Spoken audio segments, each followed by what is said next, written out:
Retirement planning versus investment planning.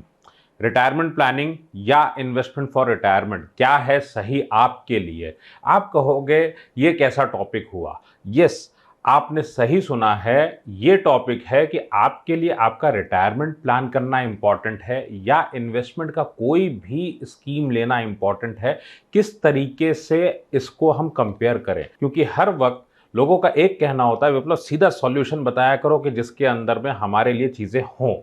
अब इसको ऐसे समझ लेते हैं कि इस पूरी वीडियो में आपकी क्या ज़रूरतें हैं और दोनों स्टाइल ऑफ इन्वेस्टमेंट में क्या-क्या फ़र्क है और आपके लिए एक्चुअल सॉल्यूशन कहाँ मिलेगा, क्या उपाय है, इसको डिटेल में डिस्कस करेंगे इस वीडियो में। सो अंत तक बने रहिएगा। अगर वीडियो पसंद आए तो लाइक कर दीजिएगा, चैनल को सब्सक्राइब कर दीजिएगा। Hi, I am Biplab Majumdar from planyourworld.com। आपको पता है हम लोग प्लान योर वर्ल्ड में आपको ट्रेनिंग देते हैं और हमारा ये मानना है कि कोई भी सॉल्यूशन चाहिए तो आपको कंप्लीट फाइनेंशियल प्लानिंग की पढ़ाई करनी पड़ेगी। डिस्क्रिप्शन में लिंक्स हैं।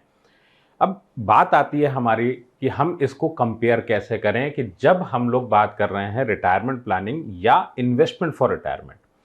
सो हम अगर बोले सेब और संतरे को हमें कंपैरिजन करना है तो आप बोलोगे ये कैसा कंपैरिजन है, दोनों हो ही नहीं सकता। सेब अलग है, संतरा अलग है। हो सकता है जब हम ऑब्जेक्टिव की बात करें। एक सिंपल सा पहलू है कि हमारा ऑब्जेक्टिव क्या है। देखिए, आपके पास पैसा है, you are a client for many people, you are a client.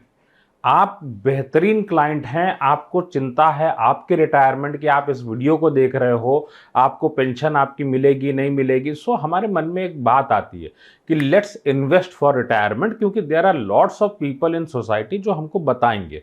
सो मुद्दा क्या है, हमारा रिटायरमेंट एक बहुत बड़ा मुद्दा है।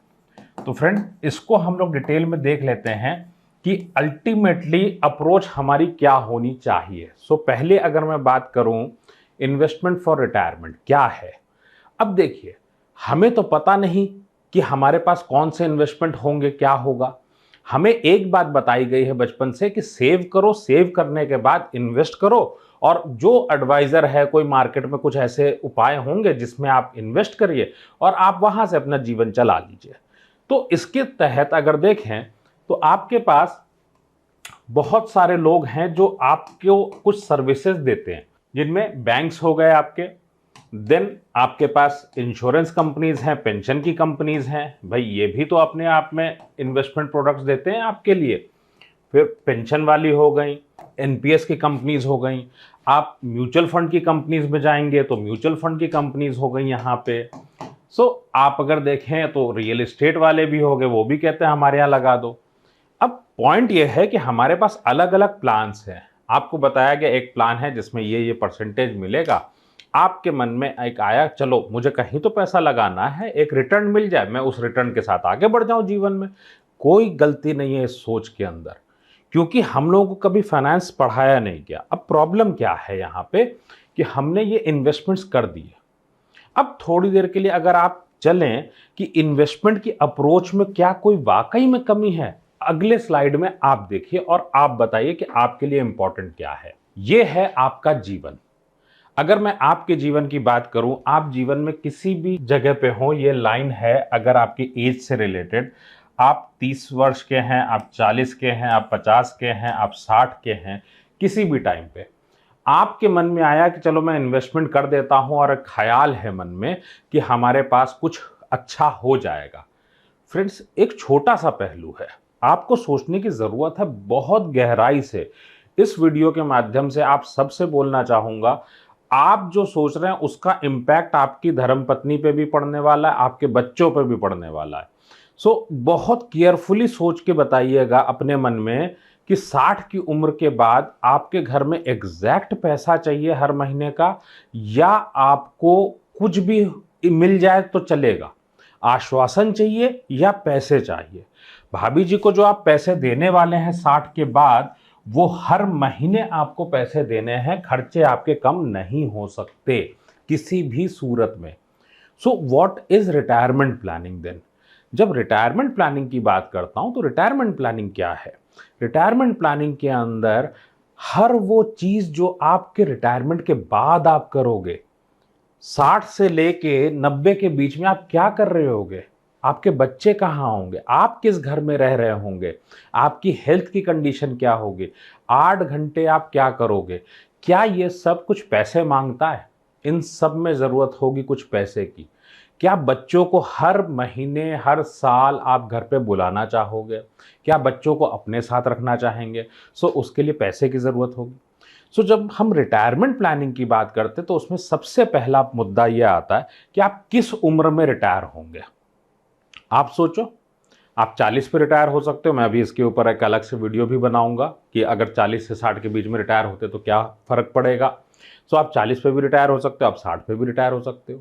अब आपने अगर रिटायरमेंट की डेट चुन ली, सेकंड फैक्टर यह है कि आपका जीवन काल कितना मान के चले। थोड़ी देर के लिए सोच के देखिए कि आपका जीवन काल कितना माना जाए।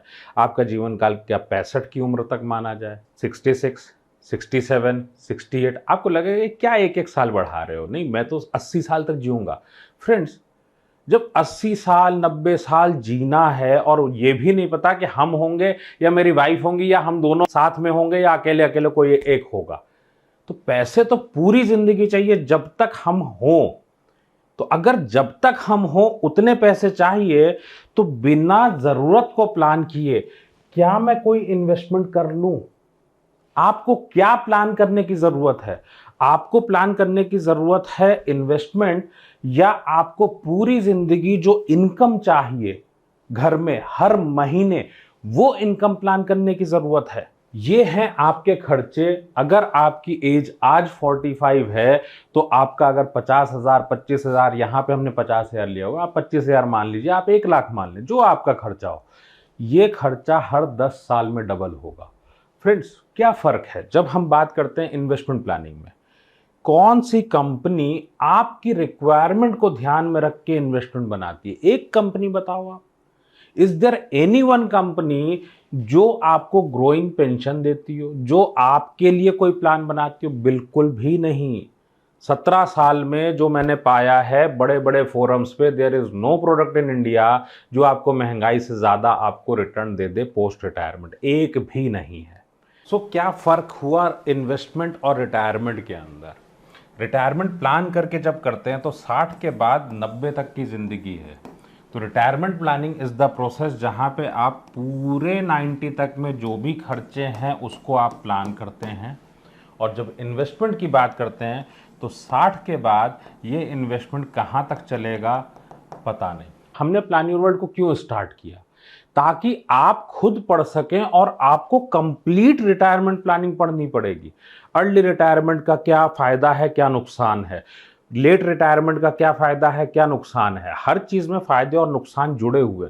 कौन कौन से इंडिया के ऑप्शंस हैं जिससे आपको ये इनकम मिलने वाली है? अगर कोई ऑप्शन ऐसा होगा जिससे इनकम मिल सकती है तो आपको इन्वेस्ट कैसे करना है। जब हम रिटायरमेंट प्लानिंग की बात कर रहे हैं तो आप इस इनकम को पाने के लिए, मान लीजिए आप 60 पे रिटायर हो रहे हैं, तो depending upon different different income instrument, आप चाहे म्यूचुअल फंड से लें, पेंशन प्लान से लें, किसी से भी लें, आपका जो फंड साइज होगा ना, कॉर्पस, वो डिपेंड करेगा कि आप कहां से इनकम ले रहे हैं। और अगर आपने इसको प्लान किया है कि आप कॉर्पस कितना है, तो अगर आप 40 साल के हैं तो 40 से लेकर 60 के बीच में आपका इन्वेस्टमेंट प्लान इस बात पर डिपेंड करेगा कि आपको खर्चे कितने चाहिए, यहां पे कॉर्पस कितने की रिक्वायरमेंट है। तो ये बिना प्लान के क्या होगा? किसी भी एजेंट, एडवाइजर, बैंकर को अपना प्लान बेचने में इंटरेस्ट है या आपके लिए प्लान करने में? सोचिएगा इस बात को। This is the difference between investing for retirement and planning retirement. If you are really worried, आपको लगता है कि आपका रिटायरमेंट बहुत इंपॉर्टेंट है, 60 के बाद 80-90 की उम्र तक आपके पास पैसा होना चाहिए। आपका लिए पिलर क्या है? आपका पैसा। अगर आपको लगता है आपका पैसा बहुत ज़्यादा इंपॉर्टेंट होगा आपके लिए, you should plan your retirement. Links are in the description. Start learning now.